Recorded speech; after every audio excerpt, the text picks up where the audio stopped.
కొమరం భీం జిల్లా బెజ్జూర్లో యూరియా కొరతతో రైతులు తీవ్ర ఇబ్బందులు ఎదుర్కొంటున్నారు. ఈ నేపథ్యంలో బీఆర్ఎస్ రాష్ట్ర నాయకుడు డాక్టర్ ఆర్ఎస్ ప్రవీణ్ కుమార్ స్థానిక రైతులతో కలిసి ఆందోళనకు దిగారు. ముఖ్యమంత్రి రేవంత్ రెడ్డి ఢిల్లీకి ఎన్నోసార్లు వెళ్లినా బీజేపీ నేత జేపీ నడ్డాను కలిసిన యూరియా రాకపోవడం రాష్ట్ర ప్రభుత్వ వైఫల్యానికి నిదర్శనమని మండిపడ్డారు. కేసీఆర్ హయాంలో యూరియా కోసం రైతులు ఎన్నడూ ఇబ్బంది పడలేదని, కానీ కాంగ్రెస్ పాలనలో దళారుల గుత్తాధిపత్యం పెరిగిందని చెప్పుకొచ్చారు. యూరియా బస్తాలను అధిక ధరలకు దళారులు విక్రయిస్తున్నారని, వీరిపై విజిలెన్స్ దాడులు చేసి పీడీ యాక్ట్ కింద కేసులు నమోదు చేయాలని చెప్పారు. The rate of 400 rupees per bag.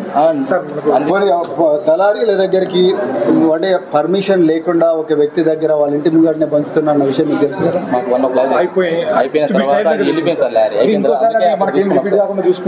KG బస్తా 500 రూపాయలకు పోతుందని అంటా ఉన్నారు.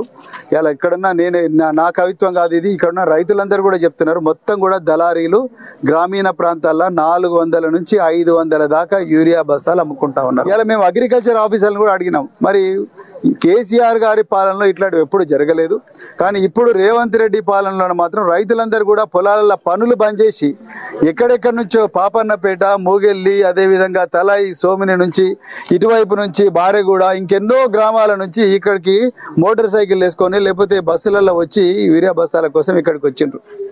ఈ పరిస్థితి ఇంత రోడ్ల మీద నిలబడి రోజు లైన్లలో నిలబడే పరిస్థితి ఎప్పుడు కూడా కేసీఆర్ గారి హయాంలో లేదు. రేవంత్ రెడ్డి వచ్చినప్పటి నుంచి ఆయన ఢిల్లీ పర్యటనలు చేస్తూనే ఉన్నాడు. ఇప్పటి వరకు 50 సార్లు ఢిల్లీ పోయిండు, కానీ 50 బస్తాల యూరియా కూడా తీసుకురాలేకపోయిండు.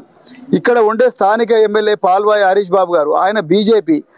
ఇవాళ కేంద్ర ప్రభుత్వమే ఇవాళ రాష్ట్రాలకు కానీ జిల్లాలకు కానీ యూరియా సప్లై చేయాల్సిన బాధ్యత ఉన్నది.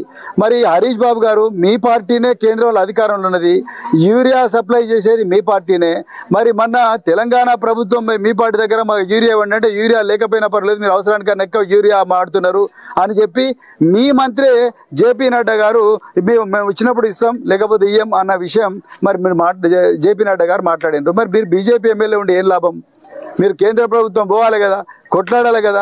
నరేంద్ర మోడీ గారి దగ్గర నుంచో లేకపోతే జేపీ నడ్డా గారి దగ్గర నుంచో పెద్ద ఎత్తున యూరియా తీసుకురావాలి కదా, తీసుకురాలేదు. ఇవాళ కొంతమంది దొంగలు, ఇవాళ మా నాయకులు పట్టుకున్నారు. కొంతమంది దొంగలు సలుగుపల్లి సెంటర్లో నుంచి అమ్మాల్సినవన్నీ తీసుకుపోయి మర్తిడిలా అక్రమంగా ఆపుతున్నారు. మేము ఇదే అగ్రికల్చర్ ఆఫీసర్ని అడిగినాం, మర్తిడిలో అక్రమంగా వంచుతున్నారు. ఏ అధికారంతో వంచుతా ఉన్నారు? ఏ అధికారంతో వంచుతున్నారు? ఇండ్ల ముందర వంచుతారా? గ్రామ పంచాయతీ ఆఫీసుల ముంగట వంచాలి కదా. ఎవరు దారికారు ఉంటే వాని ఇండ్ల ముంగట పంచుకుంటూ కూర్చుంటే ఇంకా ఎక్కడ అధికారం, పాలన ఎక్కడున్నది? ప్రజాస్వామ్యం ఎక్కడున్నది? పారదర్శకత ఎక్కడున్నది? మరి అది అగ్రికల్చర్ ఆఫీసర్లు ఏమైనా ఆయన అంటున్నాడు. ఇప్పుడు అడిగితే అగ్రికల్చర్ ఆఫీసర్ అంటున్నాడు, సార్ మేము ఆ PSES లైసెన్స్ మా దగ్గర పెట్టుకున్నాం అంటే. వాళ్ళు ఎవరో వచ్చి కంప్లైంట్ చేసేదాకా ఈ అక్రమాలు మీరు అరికట్టారు. ఇవాళ పొద్దంతనేమో ఇట్లా రైతులందరూ వస్తేనేమో మీరు యూరియా బస్తాలు సప్లై చేస్తారు, రాత్రి కాగానే ఇవన్నీ దళారుల చేతులకు పోతున్నాయి. ఈ లెక్క చూసేటోళ్ళు ఎవరు? ఈ లెక్కలు చూసేటోళ్ళు ఎవరు? ఇది మానిటరింగ్ చేసేటోళ్ళు ఎవరు? దీంట్లో పారదర్శక ఉందా లేదా చూసేవాళ్ళు ఎవరు? జిల్లా కలెక్టర్ చూస్తాడా? డిస్ట్రిక్ట్ అగ్రికల్చర్ ఆఫీసర్ చూస్తాడా? స్థానిక ఎమ్మెల్యే చూస్తాడా? ఒక రెబ్బెనకు పోతే సరిపోతుందా? లేకపోతే ఒక మర్తిడికి పోతేనే సరిపోతుందా? మిగతా గ్రామాలకు అవసరం లేదా?